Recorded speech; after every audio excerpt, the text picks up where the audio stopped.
Bismillahirrahmanirrahim. Assalamualaikum warahmatullahi wabarakatuh. Bagaimana kabarnya Nanda? Semoga kalian sehat semuanya ya.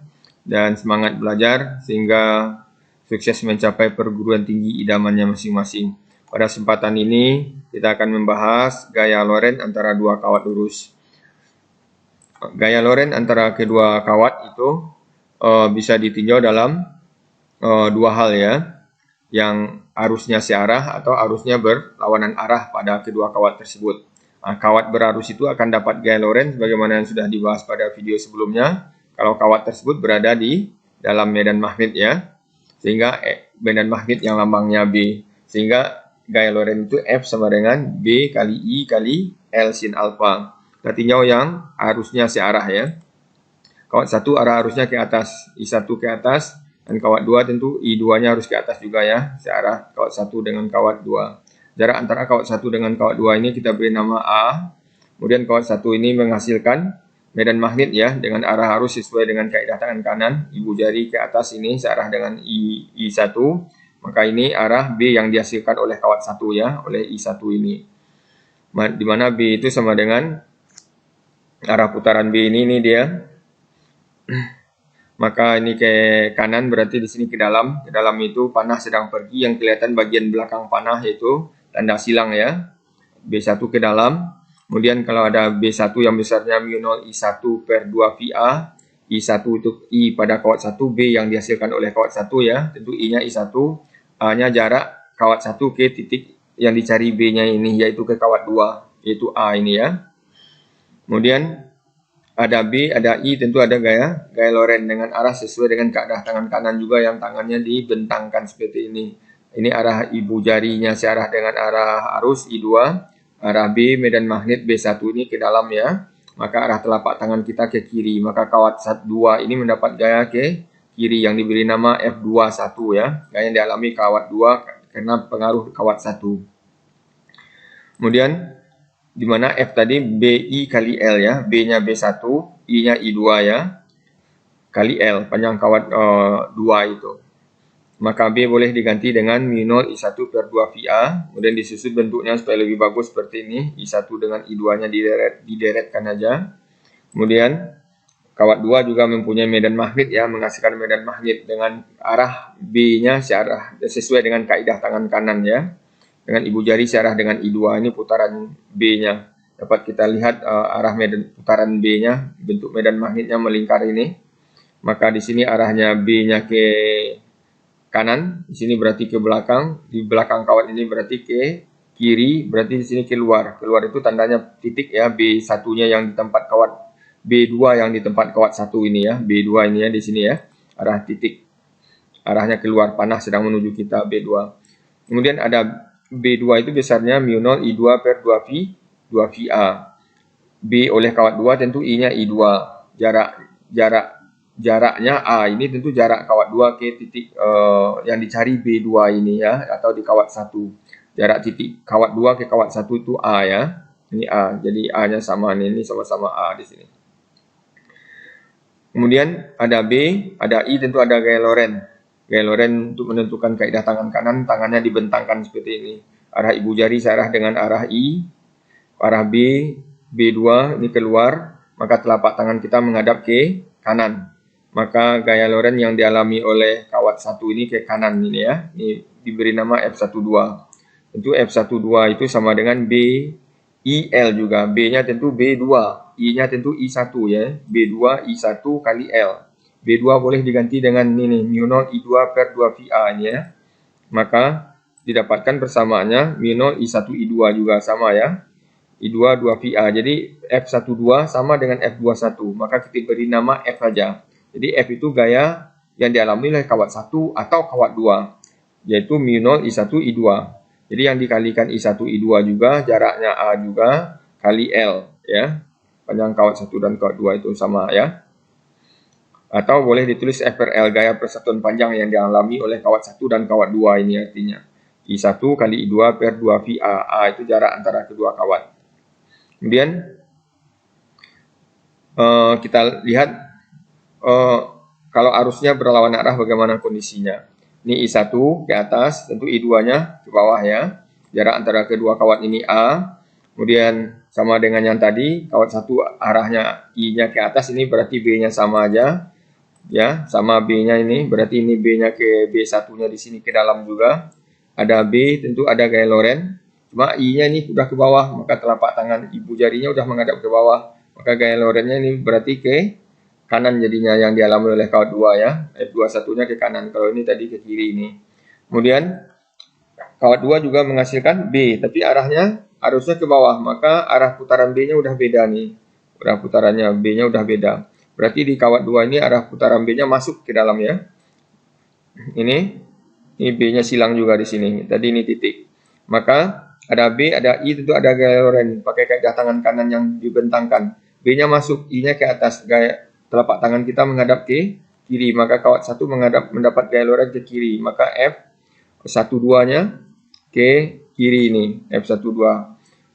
Maka besarnya sama, semuanya besarnya sama ini, F12 mu 0, I1, I2 per 2 VA juga. F21 mu 0, I1, F2, I1, I2 per 2 VA kali L juga. Jadi besarnya sama, hanya arahnya aja yang berbeda. Jadi besar gayanya sama ya, rumusnya sama ini, hanya arahnya aja yang berbeda. Jadi kalau seperti ini, kawat 1 dapat gaya ke arah kawat 2. Kawat 2 dapat gaya ke arah kawat 1. Kalau begini namanya gayanya tarik-menarik ya. Kalau begini namanya tolak-menolak dia, dua kawat. Jadi kesimpulannya, kalau arusnya searah ini, gaya yang dialami oleh kedua kawat ini gaya tarik-menarik. Yang besar gayanya ini F, gaya persatuan panjangnya mu 0, I1, I2 per 2 VA. Gampang mengingatnya ya, I1, I2 per 2 VA. Kalau kalau arahnya berlawanan, dia tolak menolak. Jadi ingat itu, kalau searah dia tarik menarik. Kalau berlawanan arah, arahnya dia tolak menolak. Kedua kawat itu dengan besar gaya yang sama seperti ini. Kita lanjutkan dengan contoh soal yang pertama ya Nanda ya. Dua buah kawat panjang sejajar berjarak 20 cm satu sama lain. Dialiri arus listrik seperti pada gambar. Titik P berada tepat di tengah-tengah antara kedua kawat.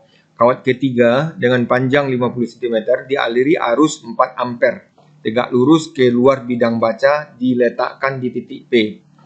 Tentukan besar gaya Lorentz yang dialami kawat ketiga dan arahnya. Jadi dapat kita bikin ringkasan soal dengan bikin diketahuinya. Jarak kawat 1 dengan kawat 2, A12 itu 20 cm ya. Kemudian kawat 1 itu dialiri arus 15 ampere. Ini tandanya silang berarti arusnya masuk ya, panah sedang pergi yang kelihatan bagian belakangnya. Kemudian I2-nya 10 ampere, tandanya titik ini, berarti titik keluar bidang baca kita ini. Titik artinya panah sedang menuju kita ya. Kemudian kawat ketiga itu diletakkan di titik P. Titik P tepat di tengah-tengah antara dua kawat tadi. Maka jarak kawat 1 ke kawat 3 itu sama dengan kawat 2 ke kawat 3 ya, yaitu di tengah-tengah ini, berarti bagi 2, 20 jadi 10 cm. Jadi A13 sama dengan A23 sama dengan 10 cm sama dengan 10 kali 10 pangkat min 2 meter ya. Kemudian I3 itu 4 ampere, L3 itu 50 cm ini. Jadi yang ditanya gaya pada kawat 3 ini ya, F3 itu dan arahnya kemana. Kita bisa selesaikan. Kita lihat kawat 1 dengan kawat 3 arah arusnya berlawanan. Kalau berlawanan tadi tolak menolak. Maka gaya pada kawat 3 ini ditolak oleh kawat 1, maka arah gayanya ke kanan. Kemudian kawat 3 dan kawat 2 ini arah arusnya sama. Kalau sama arah arusnya tadi sudah kita simpulkan dia saling tarik menarik. Berarti kawat 3 ditarik oleh kawat 2 ini ya. Maka arahnya ke kanan juga. F23 itu. Maka kita bisa cari F13 itu tadi sudah kita dapatkan rumusnya mu 0 I1 kali I3 kali L3 itu per 2 VA tadi ya. Maka tinggal masukkan angkanya, mu 0-nya 4V kali 10 pangkat min 7, I1-nya 15, I3-nya 4, L-nya 0,5 meter ya, 50 cm jadikan meter, 2V ya 2V, A-nya dari kawat 1 ke kawat 3 itu 10 cm atau 10 kali 10 pangkat min 2 meter ya. 0,5 dengan 4V itu jadi 2V, 2V dengan 2V habis ini. 15 dengan 4, 60 dengan 10 yang ini jadi 6 ya. Berarti 10 pangkat min 7 dengan min 2 jadi min 5. Jadi 6 kali 10 pangkat min 5 Newton hasilnya ya, F3 itu. Kemudian F23 bisa kita cari juga dengan rumus yang sama, cuman I3 ini jadi I1 ini jadi I2 ya. Dia sama-sama I3, kawat 2 dengan kawat 2 dengan kawat 3, berarti I2 dengan I3. L-nya L3, panjang kawat 3 juga. Ya tinggal masukkan angka-angka aja. Maka 0,5 dengan 4V jadi 2V, 2V dengan 2V habis juga. Ini 10 dengan 10 habis juga. Tinggal 4 aja lagi ya. Berarti 4 kali 10 pangkat min 5 ya hasilnya. Maka kawat 1 dengan kawat gaya yang dialami oleh kawat 3 itu ada 2 ya. F13 dengan F23. Kedua-dua gaya ini searah. Nilainya sudah kita dapatkan. Kalau searah maka resultan dua buah vektor yang searah itu tinggal jumlahin aja. Berarti gaya yang dialami oleh kawat 3, F3 itu sama dengan F13 tambah F23 ya. 6 kali 10 pangkat min 5 tambah 4 kali 10 pangkat min 5. Jadi 10 kali 10 pangkat min 5. Atau 10 pangkat min 4 jadinya ya. Kemudian arahnya tentu ke kanan ya. F23 ke kanan, F13 ke kanan. Tentu F3 ini juga ke kanan ya. Jadi F3 ini dapat gaya ke kanan seperti ini. Begitu pembahasan untuk contoh soal yang pertama ini. Jadi contoh soal ini sebetulnya diambilkan dari soal induksi magnet ya. Seperti ini soalnya kemarin itu. Dua buah kawat panjang sejajar 20 cm ini. Yang ditanya tentukan besar induksi magnet di titik P. Jadi B di P ini. Sehingga BP ini sudah didapatkan kemarin kan pada contoh soal induksi magnet itu 5 kali 10 pangkat 5 Tesla. Jadi dengan mencari B-nya ini sebetulnya bisa juga diselesaikan soal pertama itu dengan prinsip gaya Lorentz ya. Di mana kan sekarang soalnya ditambahkan di titik P ini diberi kawat ketiga yang arusnya 4 ampere ini. Berapa gaya yang dialami oleh kawat 3 ini kan itu soalnya. Contoh soal yang pertama itu ya. Maka bisa diselesaikan dengan menggunakan gaya Lorentz biasa ya. Maka F itu BIL. Maka B-nya itu sudah dapatkan pada pembahasan induksi magnet itu 5 kali 10 pangkat min 5 Tesla, I-nya 4, L-nya 0,5. Maka 0,5 kali 4 2, 2 kali 5 10, 10 kali 10 pangkat min 5 itu jadi 10 pangkat min 4. Ini sama hasilnya dengan yang tadi ya. Arahnya dengan gaya Lorentz juga pakai kaidah tangan kanan yang tangan dibuka ya. Ini tangan kita dibuka dengan arah B-nya ke bawah. Ini ibu jari yang 4 ini arahnya searah dengan arah B. Arah arus keluar ini ibu jari keluar, ini I3-nya keluar, maka telapak tangan kita menghadap ke kanan. Maka gaya Lorentz yang dialami kawat 3 ini ke kanan. Jadi sama dengan yang tadi hasilnya. Kira-kira begitu contoh soal pertama tadi yang bisa diselesaikan dengan dua cara seperti ini ya. Kita lanjutkan dengan contoh soal yang kedua ya. Dua buah kawat panjang sejajar berjarak 20 cm satu sama lain dialiri arus listrik seperti pada gambar. Titik P yang berada 12 cm dari kawat 1 dan 16 cm dari kawat 2. Kawat panjang K3 yang dialiri arus 2 ampere masuk bidang baca. Jadi arah arusnya masuk ke bidang baca ya. Diletakkan di titik P. Tentukan gaya magnet persatuan panjang yang dialami kawat ketiga tersebut ya.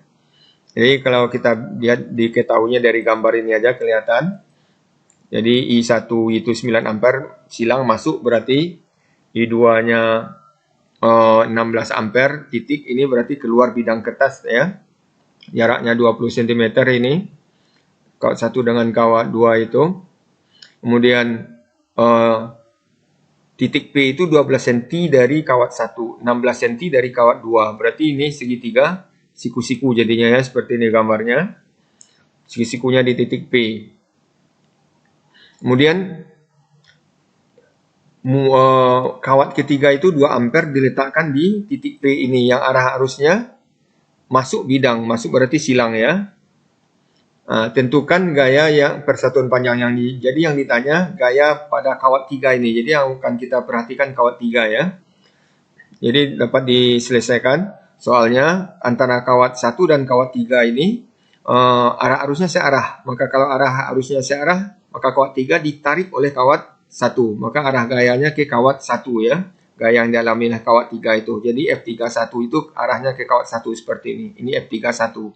Kemudian kawat 3 dengan kawat 2 itu arah arusnya berlawanan. Ini silang, berarti masuk, ini titik, berarti keluar. Kalau berlawanan arah tadi, maka dia saling tolak. Maka kawat 3 ini ditolak oleh 2, maka arah gayanya menjauhi 2, arah gayanya ke sini ya.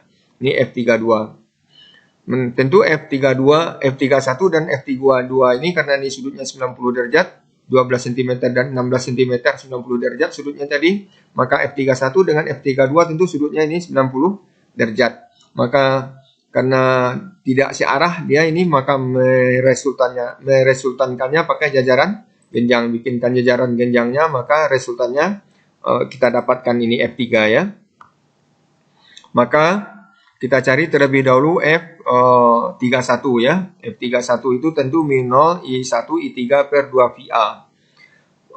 Tinggal masukkan angka aja, min0-nya 4V kali 10 pangkat min 7, I1-nya 9 ini, I1-nya 9, I3-nya 2, I3-nya 2 ini, per 2V, A-nya jarak 1 ke 3 itu 12 cm ya, 12 kali 10 pangkat min 2. Kemudian 2 dengan 4V dengan 2V ini tinggal 2 ya. Tinggal 2. 2 dengan 2 jadi 4. 4 dengan 12 ini tinggal 3. Jadi 9 bagi 3 jadi 3 ya. 3 kali 10 pangkat min 5 jadinya.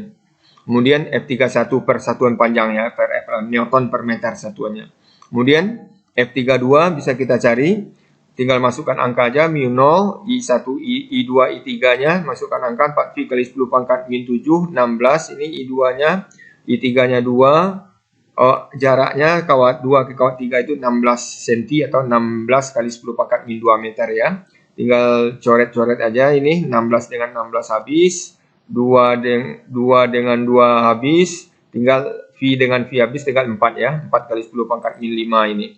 Maka resultannya karena saling tegak lurus tentu pakai vektor ya, maka F3 itu sama dengan akar F31 kuadrat tambah F32 kuadrat tambah 2 F31 F32 cos 60. Cos 60 itu kan 0. Maka ini semuanya jadi 0. Maka tinggal F31 dan F32 kuadrat itu aja ya.